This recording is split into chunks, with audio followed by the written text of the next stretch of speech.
bienvenidas y bienvenidos. Gracias por estar en este programa. Un programa que vamos a dedicar a una conversación con William Robinson. William es doctor en filosofía, es un filósofo joven, pero muy influyente con su pensamiento, catedrático de sociología, estudios globales e internacionales y de estudios latinoamericanos en la Universidad de California. Y William es autor de un libro que originalmente se escribió en inglés en 2004 y han pasado 10 años, prácticamente un poco menos de 10 años, para una reedición, ahora en idioma español, actualizada, de un conjunto de ideas y de planteamientos que hablan, bueno, pues de un capitalismo global, de las, yo diría, las reglas dominantes del capitalismo actual. Es un libro que es desafiante para el pensamiento porque es un libro que plantea paradigmas que se rompen, la idea de Estado-Nación se hace a un lado para plantear básicamente pues la existencia, me atrevo a interpretar, William, la existencia de una especie de Estado transnacional, de un gran poder transnacional que va pues marcando la pauta de la vida de las naciones y de los gobiernos de las naciones. Una teoría sobre el capitalismo global es el título de este libro que Siglo XXI edita para México, que ha sido presentado en la Universidad Autónoma de la Ciudad de México precisamente en estos días. Producción, clase y Estado en un mundo transnacional. William Robinson, cuéntanos esto. Bueno, muchas personas están pensando de que el mundo que vivimos es el mundo del siglo XX. En realidad, a finales del siglo XX se dio una gran reestructuración del sistema de capitalismo mundial y de toda la sociedad global. Solo la sociedad mundial, a partir de lo que era la última gran crisis del capitalismo mundial, que eran los años 70. Y en los años 80 y los años 90 se da una reestructuración total. Surge la economía global. Surge lo que llamo en el libro el Estado transnacional, surgen nuevas fracciones de clases en cada país que yo llamo las fracciones transnacionales de las clases dominantes y el mundo, el capitalismo como sistema y el mundo como sociedad está totalmente distinto para el siglo XXI. Sin embargo, las personas todavía piensan con el paradigma del siglo XX. Se puede decir de que el libro plantea tres cosas básicas. Primero, que hay un nuevo capitalismo global y tiene como 4 o 5 puntos muy novedosos.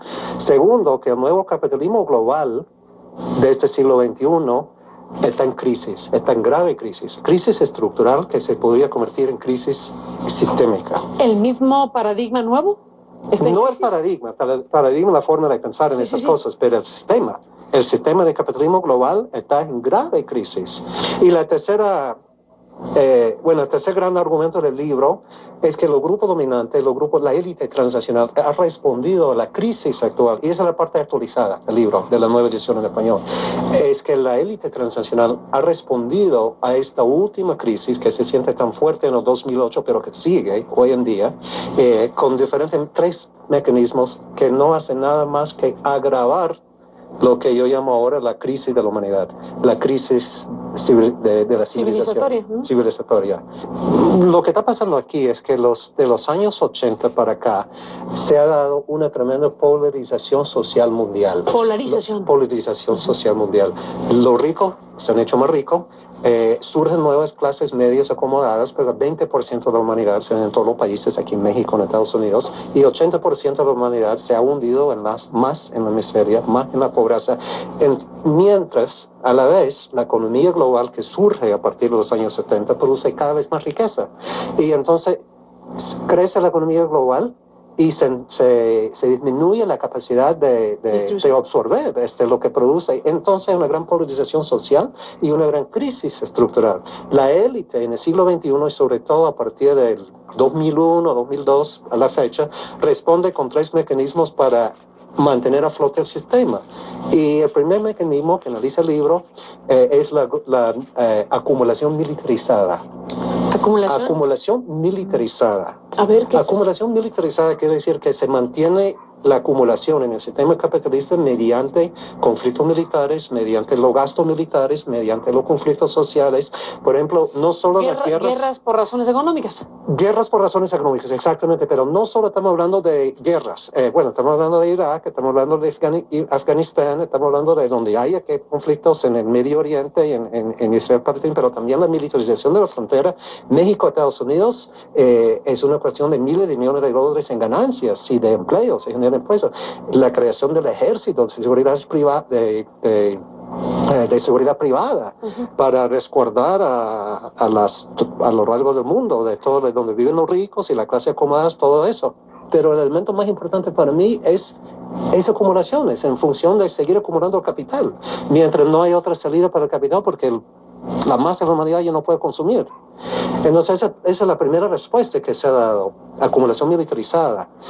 Y entonces vivimos en una economía mundial de guerra, pero guerra en el sentido de que o sea, no solo guerras calientes grandes como Irak. La segunda respuesta ha sido lo que califico en el libro como el saqueo y el pillaje de los presupuestos públicos. Ha habido un tremendo traslado de riquezas del público a manos privadas mediante varios mecanismos, pero el mecanismo más importante ha sido que, por un lado, los gobiernos entran en crisis presupuestarios. No pueden pagar salud, no pueden pagar educación, por muchas razones, sobre todo por las políticas neoliberales, la reestructuración de las finanzas. No pueden, entonces, no solo Grecia, Estados Unidos, todos los países entran en crisis presupuestaria y no sé dónde van a pagar sus cuentas con bonos. Entonces, si yo soy el Estado y yo no puedo pagar mis cuentas, entonces a usted, inversionista transnacional, le vendo un bono de $1 millón, digamos. Primero, le tengo que pagar ese $1 millón con interés en 5 años, en 10 años. Y segundo, usted ya comienza a acumular un tremendo capital en forma de bonos, en forma de bonos. Y ahora el mercado global de bonos ha llegado a, en español, $100 billones, que es una... 100 billones de dólares. 100 billones de dólares. O sea, de deudas.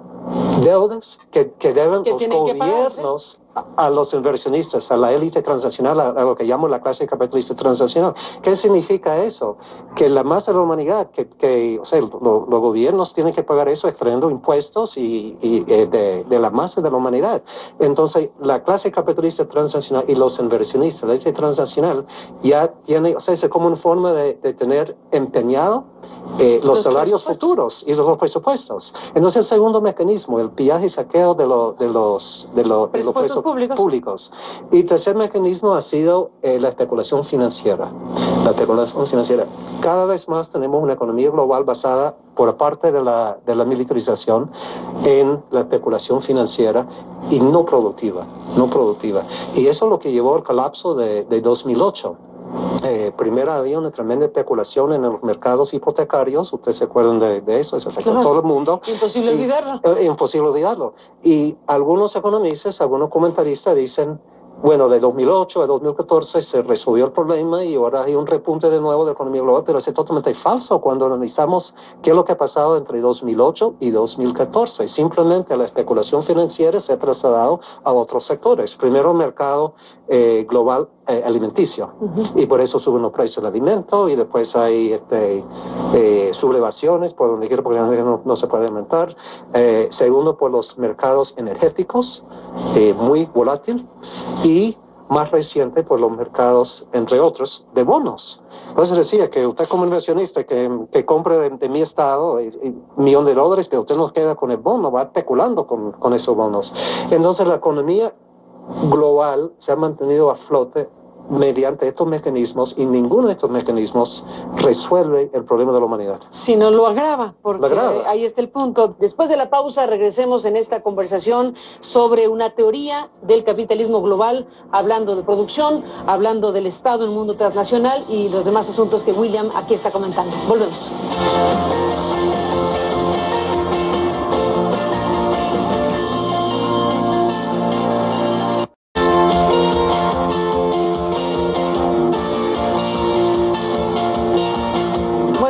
Seguimos, William, en esta conversación contigo, escuchándote con mucho interés sobre esta teoría que tienes sobre el capitalismo global. Y tú dices, no solo no resuelve la respuesta, no solo no resuelve la crisis profunda de la humanidad, sino la agrava. Y tú aquí pones una crisis de la humanidad. ¿En qué consiste eso? Sí, es una crisis de la humanidad porque no está claro primero de que como sociedad humana podemos sobrevivir, y se pueden identificar 5 elementos que para mí son novedosos, elementos peligrosos, espantosos, que son novedosos de esta crisis. ¿De qué está hecha esta crisis? Son 5 dimensiones que puedo identificar que le hace más peligrosa realmente la humanidad. Primero es la crisis ecológica, la imposibilidad del capitalismo global de reproducirse ecológicamente con el medio ambiente, y eso no se puede menospreciar este punto. Ahora, los científicos... Ni siquiera por lo que dijo Obama en su discurso del Estado de la Unión en esta semana. Ni siquiera, mucho menos, no. Los científicos, hay consenso entre los científicos del medio ambiente, dicen de que hay lo que ellos llaman 9 parámetros de la Tierra, donde el ser humano y otras especies animales no podemos sobrevivir cuando basamos cierto límite de esos parámetros. Y hemos ya pasado 3 de los 9, que es el cambio climático, el ciclo nitrógeno y la biodiversidad. Ya hemos pasado, o sea, ya han pasado en crisis irreversible de esas 3 dimensiones, que va a haber cambios profundos. Segunda dimensión es que el capitalismo global está llegando a lo que se puede decir son los límites de su expansión. El sistema de capitalismo es como una bicicleta. Si uno anda en bicicleta y tiene que seguir adelante, o cae. Entonces el capitalismo constantemente, por la naturaleza del sistema, que sea bueno que sea malo, tiene que constantemente expandir. Y entonces la última ronda de expansión se dio en los 1980, 90 hasta 2001, y se dio con el colapso de la ex Unión Soviética, se incorporó al mercado global con el ingreso de China, con el ingreso hasta de Cuba, de rincones de ciertos países como la Amazonia, como Chiapas, que ya ingresó a lo que es capitalismo global. Entonces hoy día no hay país, el único país en el mundo que queda fuera del sistema es el Corea del Norte. Y entonces, ¿dónde se va a ampliar ahora, se va a expandir el sistema? Porque sin esa expansión el sistema entra en crisis, y nunca hemos visto eso en crisis anteriores. Siempre ha habido una ronda de expansión que le saca de la crisis, que ayuda a sacar de la crisis. Es la segunda dimensión novedosa de esa crisis. La tercera dimensión novedosa es el alcance, la magnitud de los medios de violencia y la concentración de esos medios de violencia en muy pocas manos, y no solo medios de violencia, sino medios de comunicación y la producción y circulación a nivel mundial de símbolos y de comunicación. Primero, su magnitud. Hay que decir que unas cuantas ya pueden controlar lo que pensamos y la información que tenemos a lo largo y ancho del mundo, 7.000 millones de personas. Nunca hemos visto eso, una concentración tan increíble de medios de violencia y de comunicaciones. La cuarta dimensión, y es muy preocupante, es una polarización social intensa a la par de que ha surgido una población superflua o redundante. ¿Población superflua? Una población mundial superflua o redundante, queriendo decir que una masa de la humanidad, y la cifra que voy a dar en un momento espantosa, que realmente ya ha sido esa masa de la humanidad expulsada de la participación productiva en la economía global y en la sociedad global. Y en 1996, ¿expulsada el desempleo? ¿Te refieres al desempleo? El desempleo. Básicamente, pero juntamente con el desempleo se le expulsa de cualquier forma de participar. ¿De qué tamaño es esa masa? Una tercera parte de la humanidad. Y eso era en 96 y se ha agravado. En 1996... Una tercera parte. En 1996 la Organización Internacional de Trabajo emitió un informe alarmante diciendo que una tercera parte de la humanidad está en el desempleo. Y desde entonces se ha agravado. Entonces, nunca hemos visto eso. Hemos visto que en tiempos de crisis el 5%, 7, 9%, que todavía es muy alto, están en desempleo.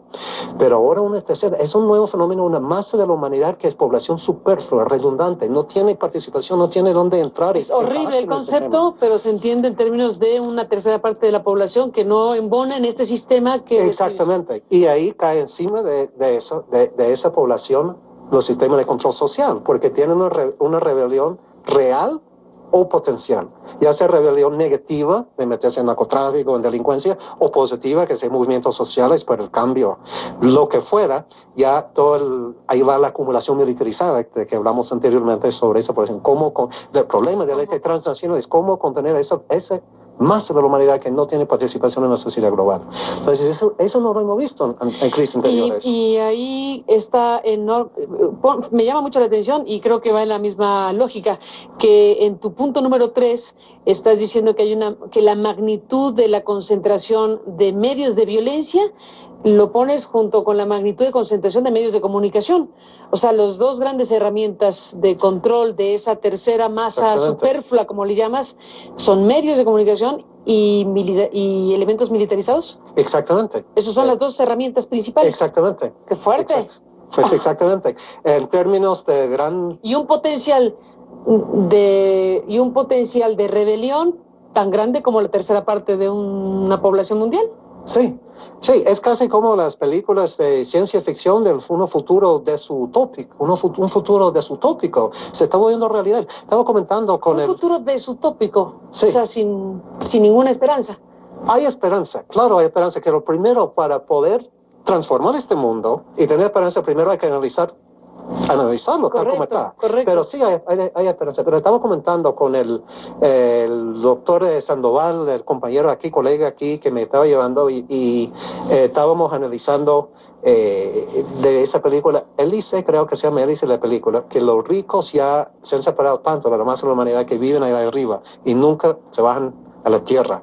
Y los de abajo ya literalmente son los de abajo y viven en dos mundos muy distintos, y lo que le divide esos dos mundos es la militarización, el control social, el control de las comunicaciones, el control de la cultura, y entonces es el futuro desutópico que queremos evitar. El quinto punto es que y eso es muy interesante e importante, hay un desfase entre lo que es una economía globalizada, globalizante y globalizada, y la autoridad política formal todavía se ejerce a nivel nacional. Y entonces no hay ninguna autoridad política que se pueda imponer sobre la anarquía de la economía global. Anteriormente, por ejemplo, se da una crisis económica en Estados Unidos y el Estado norteamericano puede implementar ciertas medidas para mediatizar esa crisis, para buscar cómo resolver esa crisis. Pero ahora la crisis de la economía globalizada, completamente globalizada, y el Estado nacional ya no puede imponerse a nivel transnacional. Entonces hay un desfase, y hasta las élites globales están buscando mecanismos de autoridad política transnacional. Por eso hablo también del surgimiento de un Estado transnacional. Estaban ahora en el Foro Social Económico, el Foro Económico Mundial, en Davos, y muchos de los discursos hablan de que cómo enfrentamos esa crisis necesitamos instrumentos transnacionales. Pero entonces tenemos 200 estados nacionales que ejercen la autoridad política dentro de su territorio, y tenemos una economía globalizada. Se requiere de un gobierno global, que no es lo mismo que mi concepto de Estado transnacional. Entonces hay ese desfase. Entonces no hay mecanismos políticos para atenuar estas contradicciones de la economía global. Después de la pausa, entramos en la parte final. William, me gustaría cerrar la conversación con este último punto, con el punto número 5 de esto que es, digamos, tu planteamiento de una crisis sistémica. Vamos a ese punto final.